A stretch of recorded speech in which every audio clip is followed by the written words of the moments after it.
Okay, let's look at some other programmes which people suggest are subversive. So daytime chat type shows this morning, Breakfast TV, The One Show, Loose Women. Anyone watch that? No one prepared to admit it, eh? All right. The One Show often have little tidbits of false information that offer an extremely narrow viewpoint with little or no alternative view. They will often frown upon any alternative views and gesture that these views are obviously stupid and incorrect. Jeremy Kyle, well, that goes without saying. Diet and cookery type programmes are subversive, according to some. MasterChef, the music and general presentation, promotes a feeling of submission and is used in a trance-like effect. And you've just got to look at Yuri Bezmenov's Subversion chart to realise that diet and health is part of a subversion, or was in the Soviet Union. Promote junk food and create enfeebled masses. Enfeebled masses do not rise up against the government. I'm very curious about the rise of Greggs the bakers. Yeah? Overnight, they even have the Greggs logo. You know the blue motorway signs, Highways Agency official signs, the Greggs logo on there. And when I read the highway code when I was revising for my their driving test, I don't remember seeing those Greggs signs on the blue motorway signs. That's got to be approved from government, because those signs are heavily regulated. In Newcastle upon Tyne, where all the nightclubs are, there's a Greggs in the middle of there now. It's open till 3 in the morning. They've even got a bouncer. He's 25 stone. So Greggs is junk food in disguise. It is junk food. It's in disguise with the odd bit of lettuce and tomato, but it is junk food. So the manipulators that are running this subversion agenda, they're not interested in money, right? Because you would say, oh, well, that's just a successful baker's, Richard. It's just a company that's done well through advertising and expanded itself across the country, right? Now, I've no doubt that the managing director of Greggs probably believes that. But I think the people above him who run the central banks, where money is no object to them, it is not, because they print the money, right? As long as you do your job, Mr. Greggs, make people fat, you will continue to be a success. The subverters at the top don't really care about the money. All right, Country File, BBC Country Files. Even programmes that you think are innocent are subversive. Sunday tea time, thinly veiled exploitation of Britain's pastoral instincts in order to soften and subvert the mindset, such that concepts like climate change, renewable energy, GMO foods become indoctrinated. Agenda 21 will then be much easier for people to accept.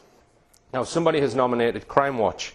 This is a still from Crime Watch UK, October last year, and it's a reconstruction of the Madeleine McCann case, where we've got actors playing Jerry McCann and Kate McCann, and they're at the Tapas restaurant, allegedly just before Madeleine's gone missing. And what they're doing is they keep putting their knives and forks down, and they trot off to the apartment to check on the kids. I don't think any of that happened. We've only got their statements for that, and they have stuck quite close together. There's no other evidence that they were going checking on children. Now, I'm just going to ask a question here. This programme, as I say, aired in October last year. How much money do you think this cost to produce? It's under 1 hour long, BBC Crime Watch UK, reconstruction of the Madeleine McCann thing. Anyone like to guess how much money that cost to make? That's a lot. Any others? Say again? 2 million? Well, £1 million. £1 million of your money, right? Now, go back and watch it on YouTube, and then watch my film, and you decide yourself which one you think is nearest the truth, right? People have called me a money-making crackpot for trying to make that documentary, or for making that documentary. £1 million in order to try and convince you that Madeleine was abducted. Subversion.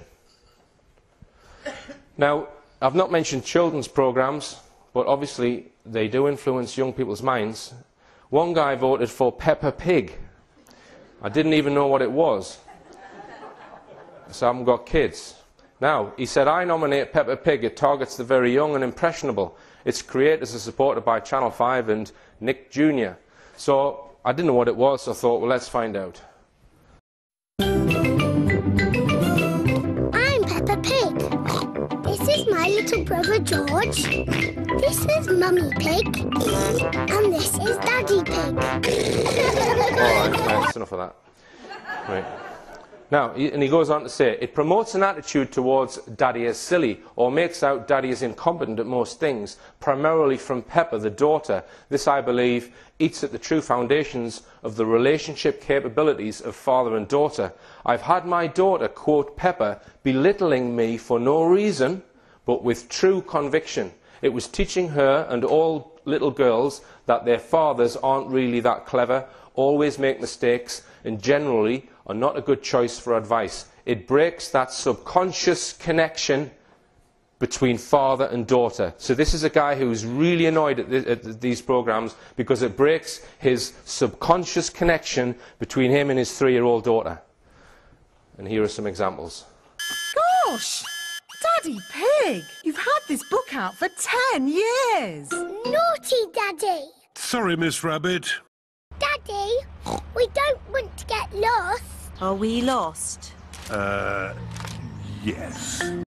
Well, I can run as far as you like. But Daddy, you can hardly run at all. And you must remember to bring your book back too, Daddy Pig. I'll make sure Daddy remembers. What if I practice eating today, then practice running tomorrow? No, Daddy. You need to practice running now.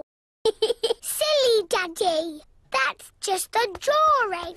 Poor Daddy. Having to go to work. Oh, poor Daddy. Come on, let's play. We've lost our engine. Lost your engine? Yes. It's completely disappeared. I'd like to help, but I don't know a thing about engines. I'm probably just being silly, but this looks a bit like an engine. Ah, yes. Where shall I put Delphine's luggage? In my room, at the very top of the house. Oh.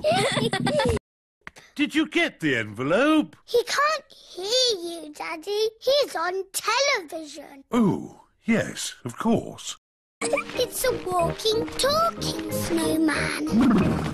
Oh, it's just Daddy.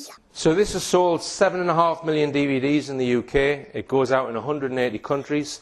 And it's certainly affected one father's relationship with his 3-year-old daughter. And it's probably affecting millions of fathers' relationships with their 3-year-old daughters. You have to ask the question, is this content being put in deliberately for purposes of subversion, as suggested by Yuri Bezmenov? Because one thing that he says about subversion is, people think subversive practices go on in the background. No, no. They're always in your face, subversion. It's always in your face. Okay? I would suggest that is subversive. Highly damaging, in my opinion.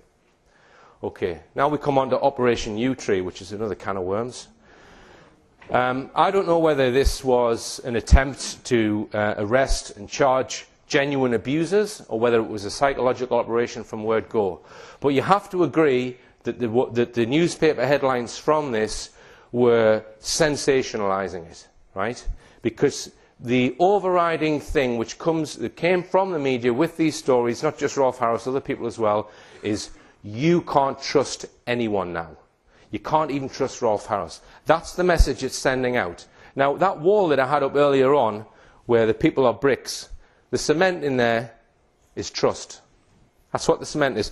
Trust is what holds families together and society together.